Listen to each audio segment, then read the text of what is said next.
What's up? It's the god of games, Adorai here. We all know this channel be hating on fantasy, but Adorai didn't forget none of y'all. We've been plugging away at this story for 2 years, and now we're gonna land the plane people with the last 2 stories of this epic arc. The story in question is called The Land Chooses Its Heroes, Chapter 4, Part 11, Nothing Stays Dead, by Montsho Shelby. And oh, we can't just start there, no warm-up. The God of Games has got to tell you something so I can get you in the mood for some deep D&D-ing. Canydell, Arkin, Ebo, Elunei, and Crieger are what you call seekers on the planet of Everin, the continent of Temporis. So they all grabbing their horses looking for a god with no name. The nameless, faceless god is a god that don't got no temples or nothing, that just be giving anybody powers and such. So they can find out what the motivations of the nameless, faceless god are. They investigate this magical explosion that happened somewhere in the center of the continent. I mean, really, you could probably just go back and listen to this and then I don't gotta explain it, but you got enough now.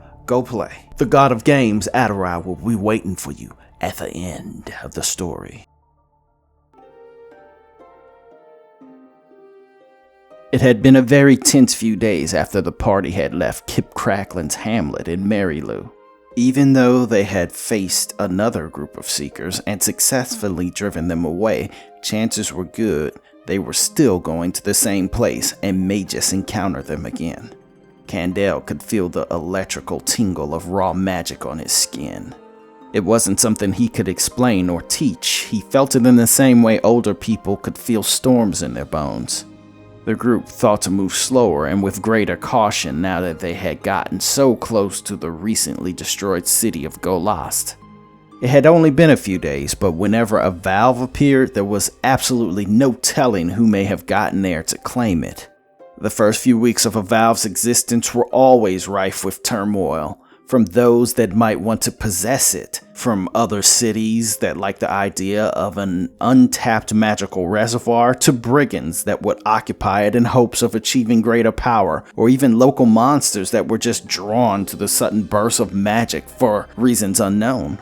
There was nothing uniformed about any valve. Some caused magic surges when magic was cast, while others just manifested magical effects at random. Some warped the lands in the area to make certain magical effects permanent for no reason whatsoever.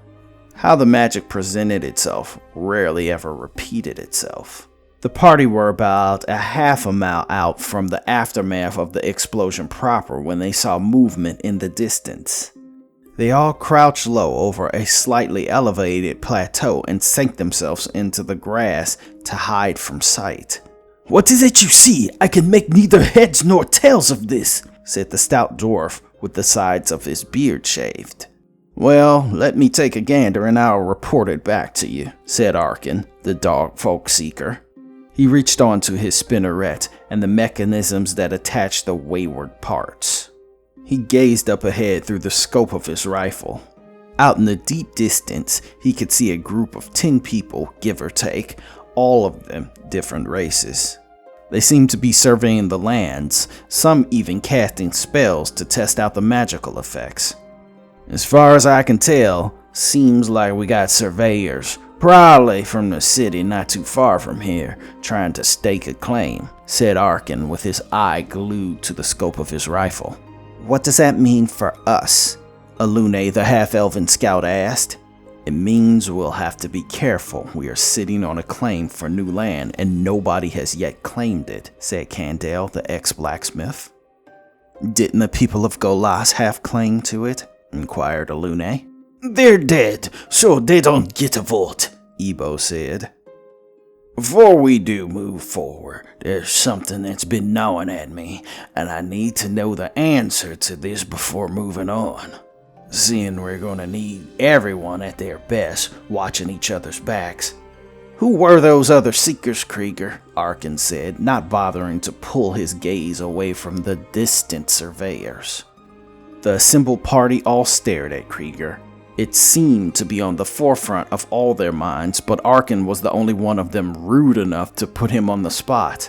Crieger had only been traveling with the group a day or two, so he was by no means cemented as a fixture. He was a gnarled human man whose body and face told a tale of hard lessons learned. He had been cut, burned, electrocuted, battered, with a single eye devoid of color. After the incident with the other Seekers, as they fled, they called out Crieger as a traitor. Most people wouldn't have bothered to do something like that unless they did in fact feel as if they were betrayed. No one in the group completely believed Crieger's claim of not knowing them, and even he knew that they must have suspected, even if they didn't know. Crieger took in a breath before answering because he felt as if he would have quite a lot to say. I did know them. They were my old seeking group, but as you can see, they took to nefarious means. I couldn't be a party to their methods. I was ashamed to be associated with something like that. It was only a matter of time before our paths crossed again, because we are on the same path.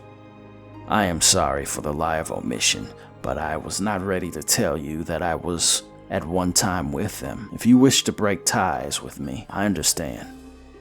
The group all looked to each other. Ebo, Arkin, and Canydell had adventured together enough to have an unspoken bond when it came to a group consensus. But to Elunei, who was new to their band, it just looked like a lot of side-eyed glances. The half-elf scout grabbed Arkin at the shoulder and pulled him to the bottom of the hill, which prompted Canydell and Ebo to follow. "What are you all thinking?" she said as she shook her hair to the side of her head that was bald to get it out of her eyes. "I think he may have been ashamed.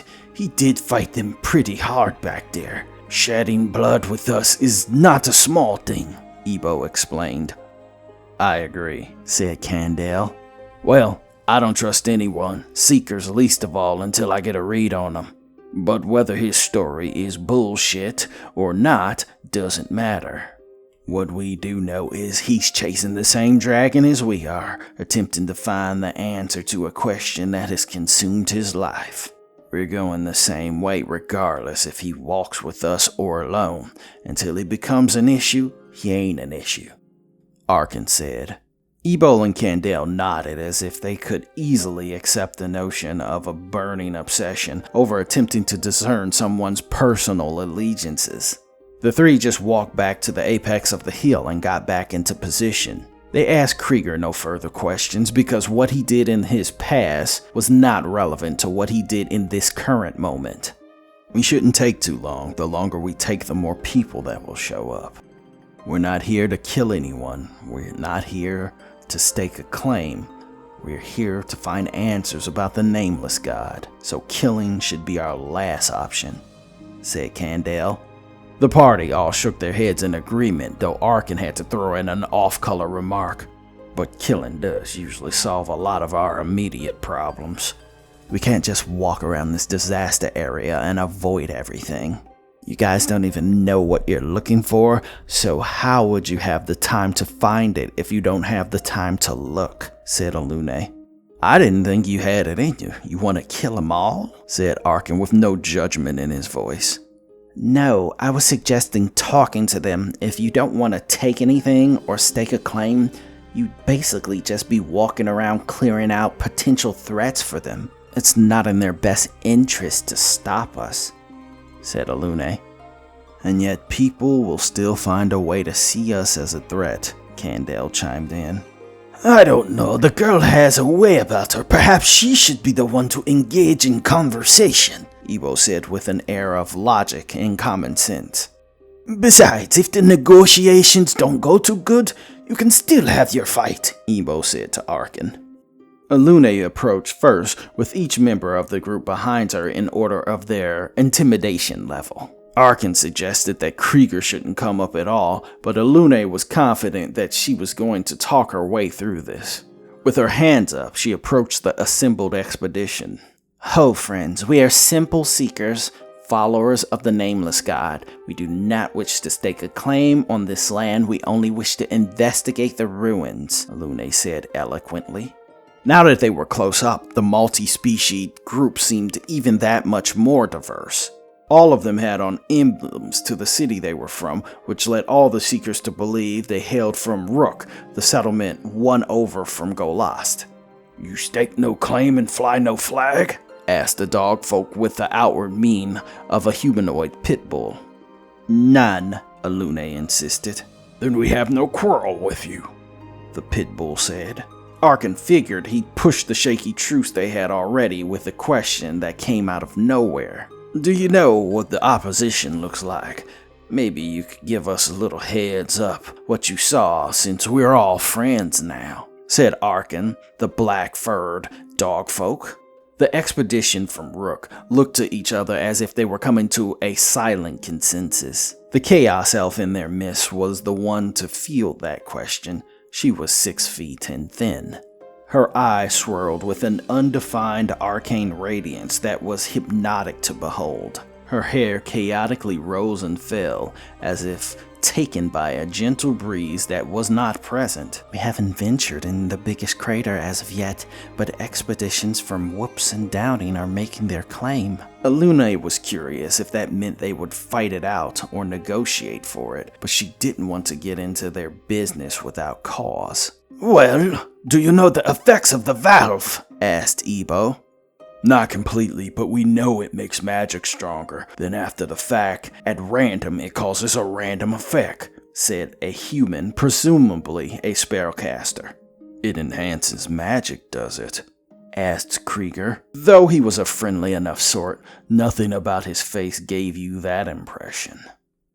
Yes, and then an unpredictable surge during or after. We haven't found a pattern, explained the pointed-eared Chaos Elf woman. So it goes without saying not to rely on any of your magic, said a random gnome from Rook. Arkin tipped his hat kindly, and the party continued on cautiously. If there are 3 other nations here, what happens when they all make a claim to this land? Elunei asked. Negotiations if they're lucky. A full-on melee if they're not, Canydell explained. I prefer not to encounter any more people, if I'm being honest, said Arkin.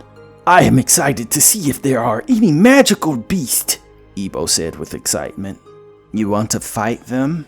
Asked Elunei, posing her question with slightly more vigor, knowing anything she asked might potentially come up later in the midst of a battle. No, I'm not bloodthirsty. I tended to beasts of all variety, magical and otherwise. I believe that beasts, especially magical beasts, are more attuned to magic than us. At first, I thought it was an excellent way to investigate the nature of man. Then later on, I just sort of started liking the process. The party reached the first remnants of what was.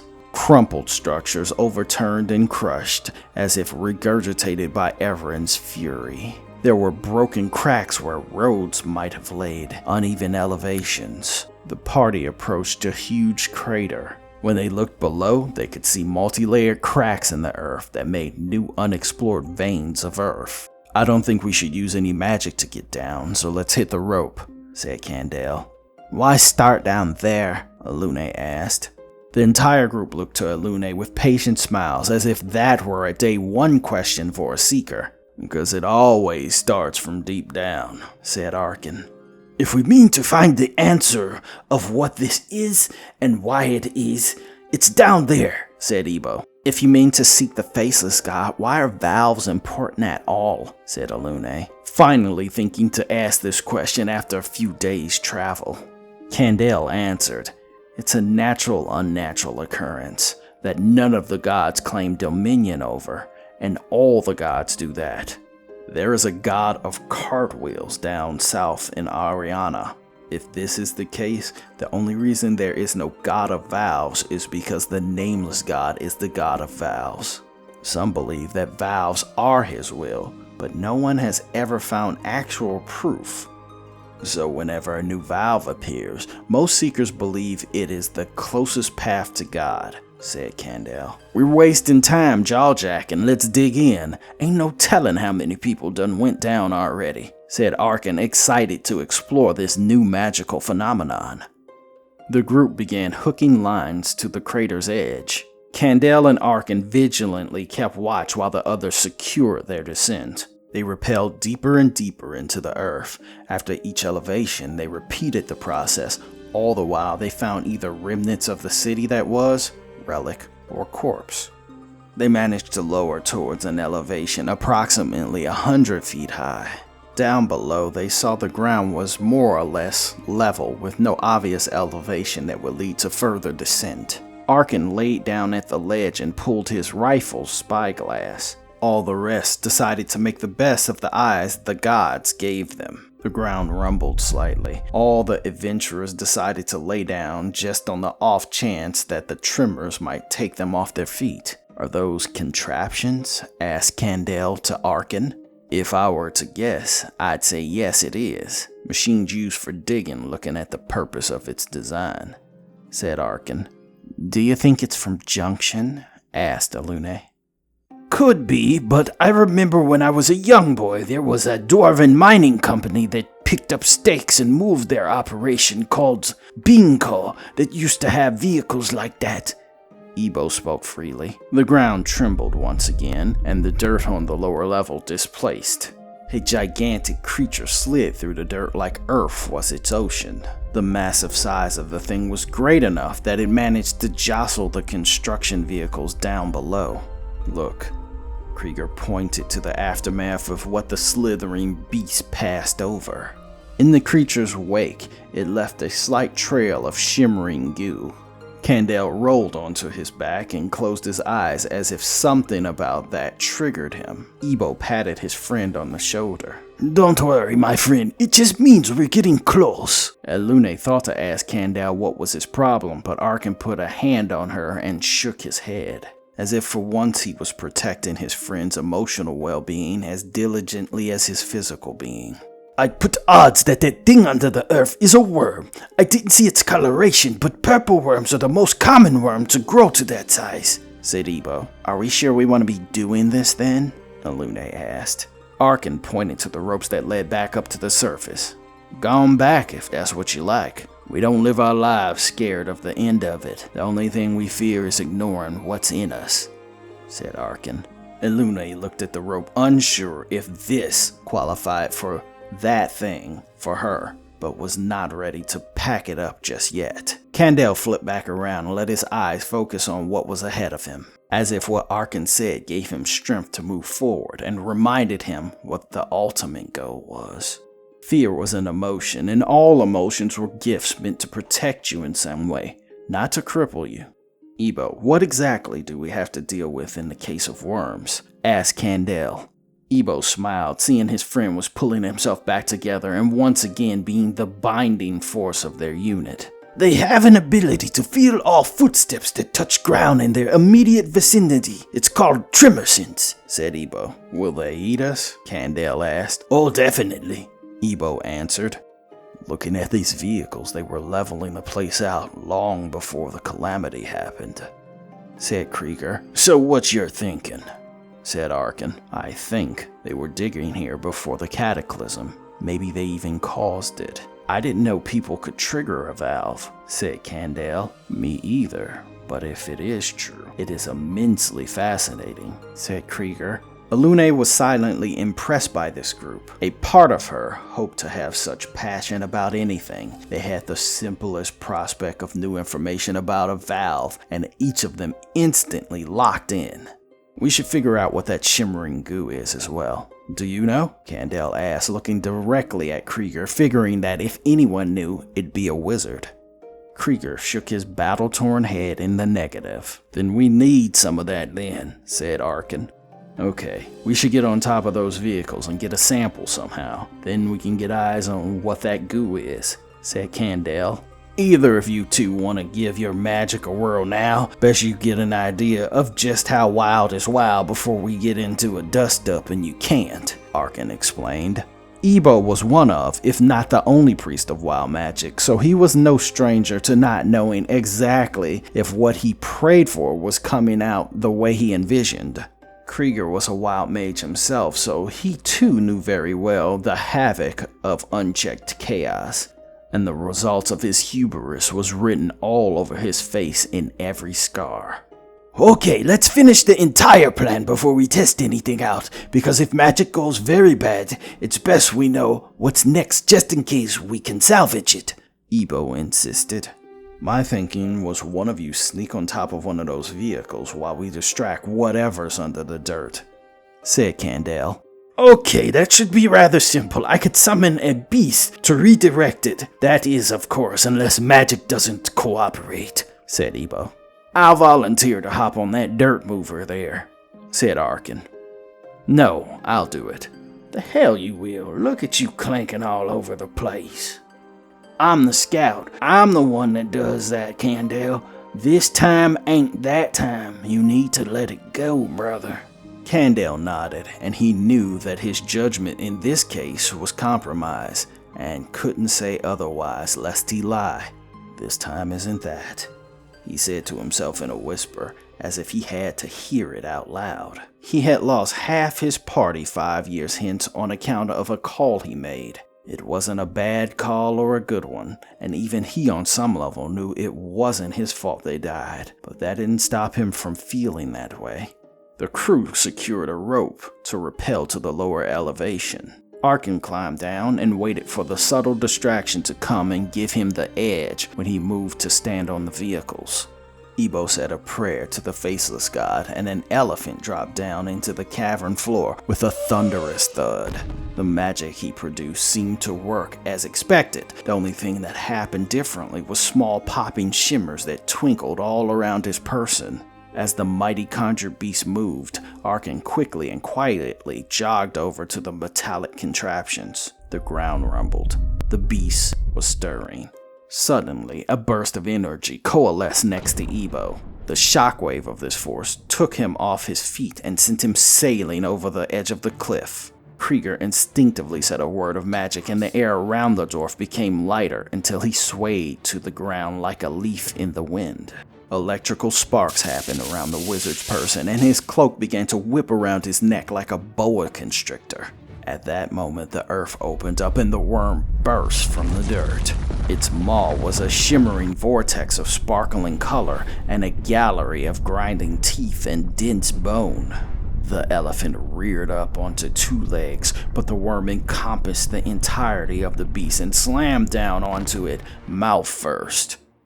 Arkin looked over to Ebo, who gently landed onto the ground. The dwarf motioned with his hand to the dogfolk as if to tell him to continue with the plan. Arkin was on top of a mechanism that had the face of a huge drill.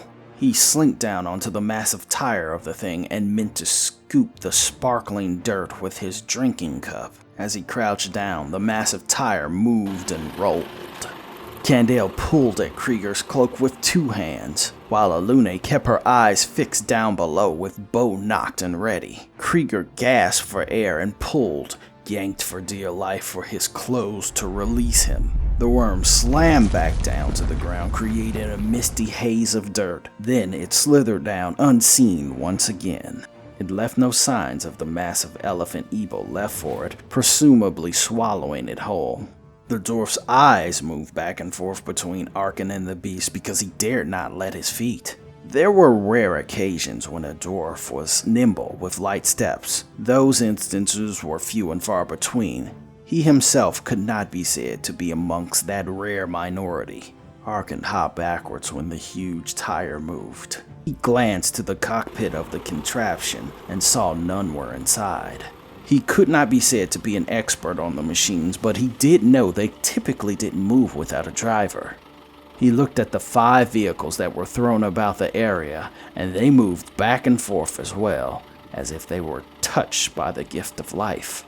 He hung on the outside of the cage door of the thing while a vehicle with a metallic arm snorted steam reminiscent of a breathing beast and rolled his way.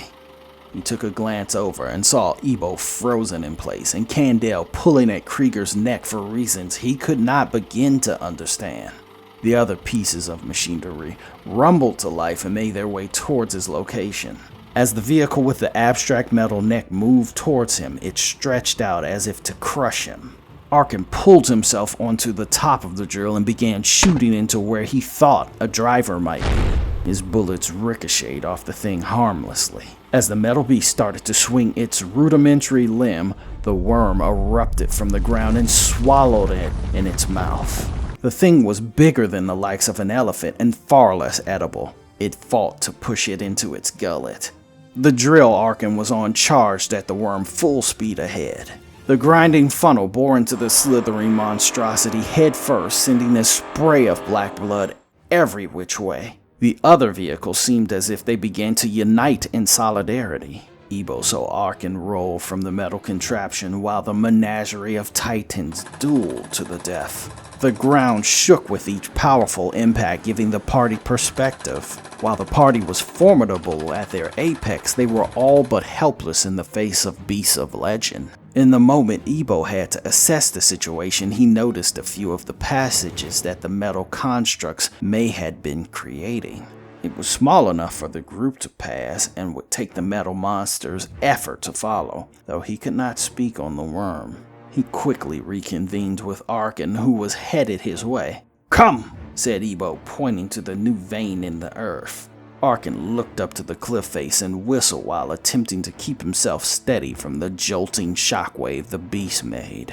Canydell tore his attention from Crieger for a moment when he saw Ebo and Arkin bounding for a cavern he only just realized was there. "Get down there," Canydell said to Elunei. Elunei nodded knowingly, having a fleeting grasp of what was happening down below. Crieger's face turned blue, and the beginnings of magic flared and faltered on his fingertips as he attempted to speak the arcane incantations, only to have his clothes betray him and steal the air from his lungs. Elunei started down the rope. The vehicle slammed into the massive worm. The worm flailed wildly, knocking some of the vehicles on their sides. They wobbled to right themselves like turtles toppled onto their backs. The massive drill was so deep into the worm's body, Canydell could only see half of it. The worm fell over to its side, wriggling to dislodge the drill from its body, but the drill bore completely through it. A chunk of the worm's body rolled away, but even with a portion of itself missing, it reversed back into the bowels of the earth. Perhaps to wander off and die. Perhaps not. Two of the constructs turned on their treads towards Arkin and Ebo, who had sizable head starts. He had no clue if Elunei, Crieger, and himself would be so lucky to beat them to the passage. Canydell pulled his sword reluctantly. "Hold still," he said to Crieger, who was doing anything but. He put the blade to Krieger's unruly cloak, even though it was latched to his neck. "Don't move," said Canydell. The wizard was new to this group and he was unaccustomed to the concept of putting his life in their hands, but he put that aside in this unique emergency. Canydell nicked the material with a precision cut, and the more it struggled, the more it tore. When he could see Krieger's cloak literally ripping itself apart and the wizard beginning to breathe again, he said, "Get down the rope, run as fast as you can, I'll clear the way," said Canydell. In a leap that defied logic, Canydell hopped from the side of the cliff. The drop was massive and death if he touched ground. The blacksmith looked to the drill that had finally emerged from the hefty chunk of worm, then sent his shadowy double that direction. Canydell's after image appeared next to the vehicle. Before he touched ground, he willed himself into his doppelganger's location abruptly and completely stopping his forward momentum. The drill and the other two metal monstrosities swerved directions as if to address the closest threat. Canydell watched Elunei nearly reach the open cavern face, but Crieger was still a good distance behind. The massive blood-soaked metal behemoths rode at Canydell, who, as of this point, hadn't bothered to pull a sword. He felt it more likely that his weapons would break on the steel body of those beasts before it rendered them inoperative, if they even could be killed in a conventional way. The drill came on first, and Canydell dove to the side when the surprisingly fast construct moved to grind his body into paste. He looked over to Crieger, who had just made it to the bottom of the crater floor, and ran to meet up with the others. Canydell waited a bit before he made his move. As far as he could push his shadow self, it was not an infinite distance. And he only had so many times he could do this in a given day. Unlike when he was a child and could blink all about as hard and as fast as he liked, with little to no limitation. It was as if his boundaries were set by his own lack of imagination. He watched Crieger grow nearer to the cavern and the vehicles closer to himself. As the three behemoths barreled down on Canydell, he quickly wheeled himself as close as he could to the cavern opening. then switched places with his duplicate, letting the ornery vehicles tear apart wispy vapors of smoke. Canydell appeared directly behind Crieger that had almost made it to the opening of the cavern. Ebo, Arkin, and Elunei watched the other two slip into the small opening. Canydell saw the vehicles turning around, charging back their way. "We have to get deeper," Canydell explained. No one disagreed with that assessment. The cavern was hollowed out and braced with wooden buttresses, which made it clear this place had been mined for some time, and the path was clearly planned out. "I don't see any minerals of note, just whatever this is," said Ebo, scraping off a bit of sparkling dirt that seemed to be even more bright now. "Maybe this is what they were mining," said Crieger. The wild mage fearlessly took the dirt into his hand with no regard for what it may or may not do. The fact that his body was decimated by the scars of tragedies lent insight to his lack of fear of the power of magic. "It's warm. It feels like untapped potential." Crieger smelled it and smiled.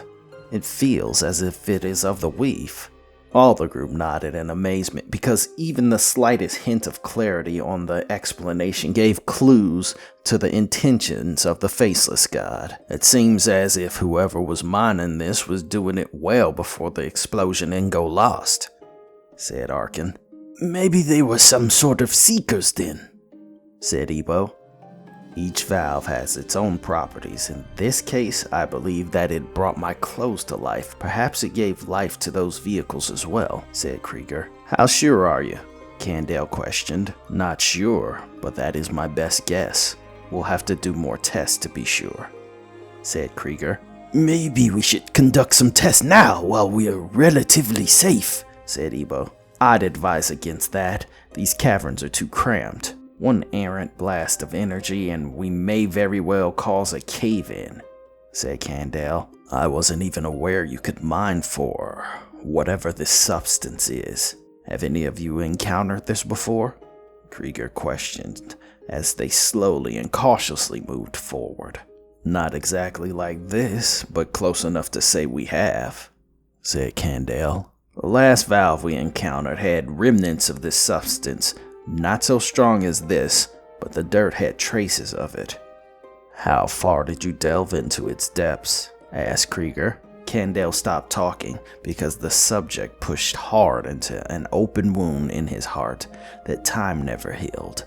Arkin stepped up and finished the story as if the baton had been passed to him. "We were deep down, probably about as deep as we are now, when we got attacked by these vicious ants. They were as big as we were. The colony surrounded us. They dug new tunnels, closing off our exit. We got lost, turned around," said Arkin. "Under my order," explained Canydell. "You all agreed, brother. Leave it alone." Ebo spoke with reverence. Arkin stepped into Canydell's face and went snout to nose. "Look at me. Do you really think you can make me do something I didn't want to do? We all chose to go deep, the same as we are now. You don't get to tell us we were fragile little children who didn't know what we were doing and only fucked up because you fucked it up. You don't get to take all the blame. If anything, we all get the blame, or the ants, or the faceless god, but you don't get to be the only one responsible," said Arkin with a growl. Canydell locked eyes and ultimately nodded in agreement.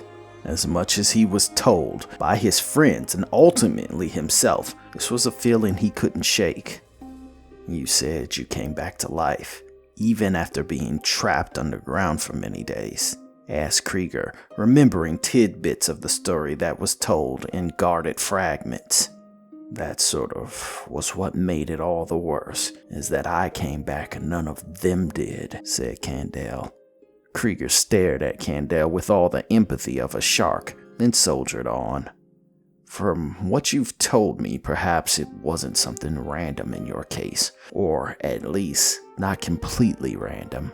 You told me about how you could make things when you were young. How much do you know about the circumstances of your birth?" Crieger asked with cold calculation.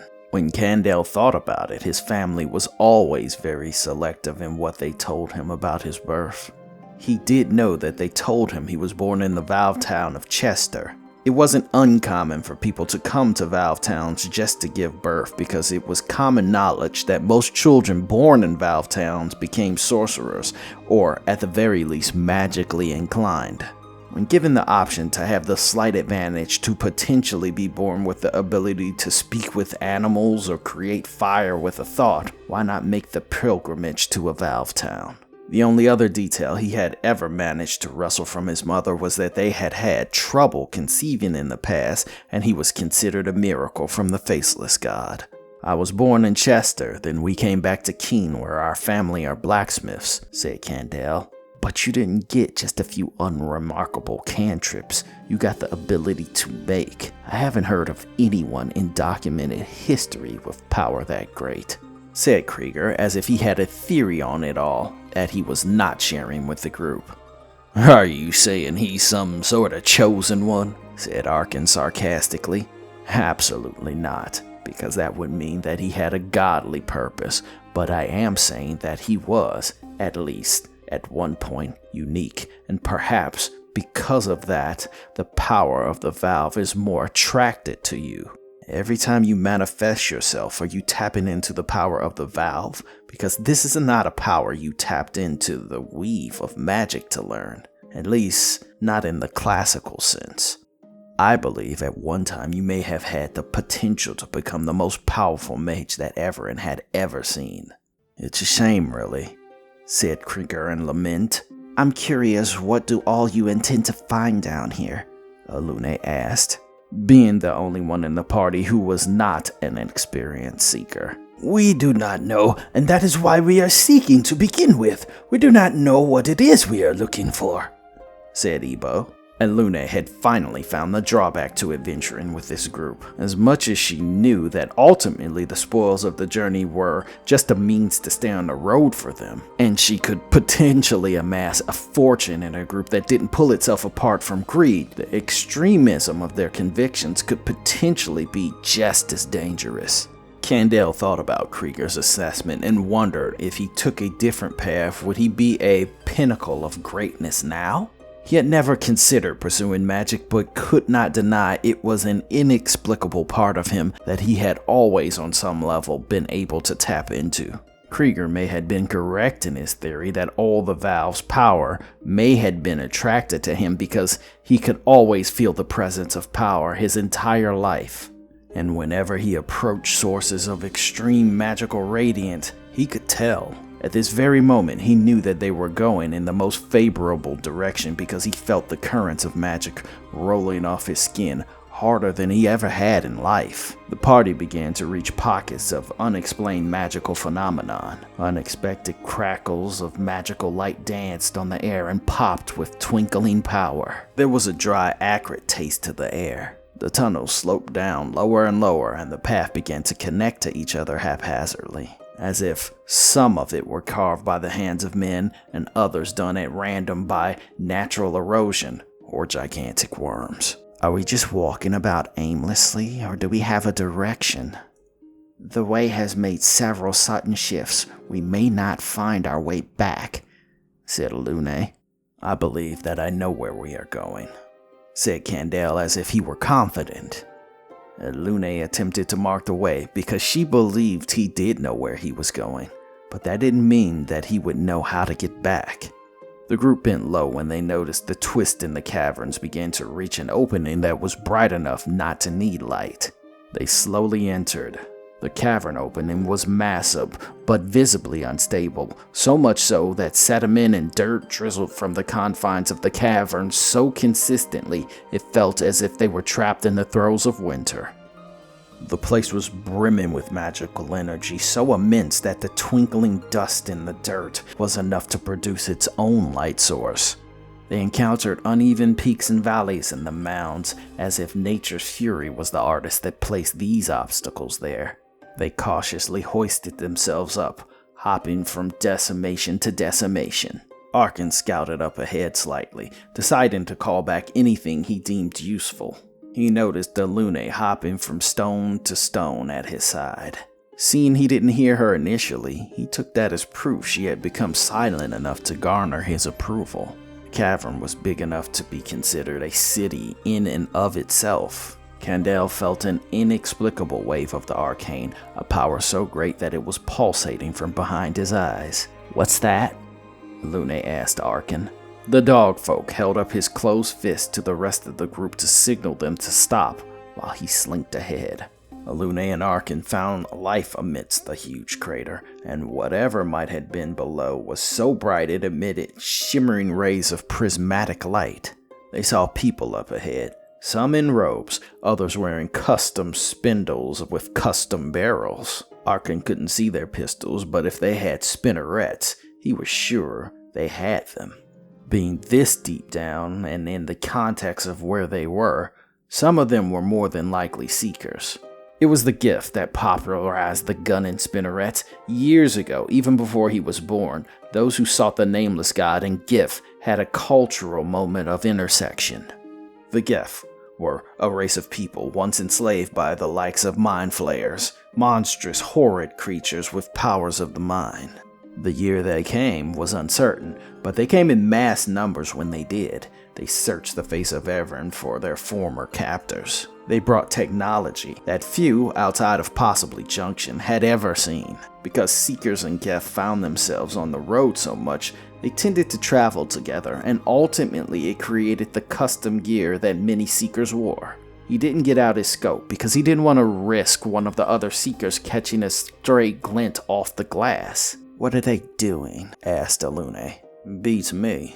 I don't want to risk glassing in on them, though," he said. "No, I can see them. I just don't know what they're doing," she said. "You're telling me you can see all the way down yonder," said Arkin. "I thought you could too." Arkin rolled his eyes. He could positively feel Elunei's smugness from knowing she could do something he couldn't. "What are they doing?" Arkin asked. "It's one of them in robes. All their eyes are weird, sort of like Chaos Elves, but they're clearly not Chaos Elves. They have that bright gleam."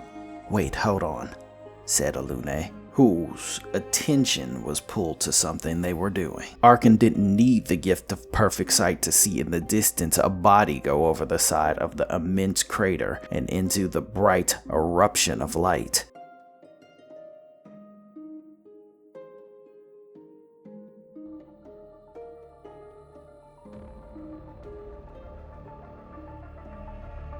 Do not despair, it is I, Atarai. One more installment before we say goodbye. You got to believe it, cause this is I, Atarai. And yes, I did just rhyme I with I, cause I'm that dope. The final chapter should be next week. Keep your eyes open, and like and subscribe, all that, smash it, do what you gotta do. You made it to the end, you know the drill.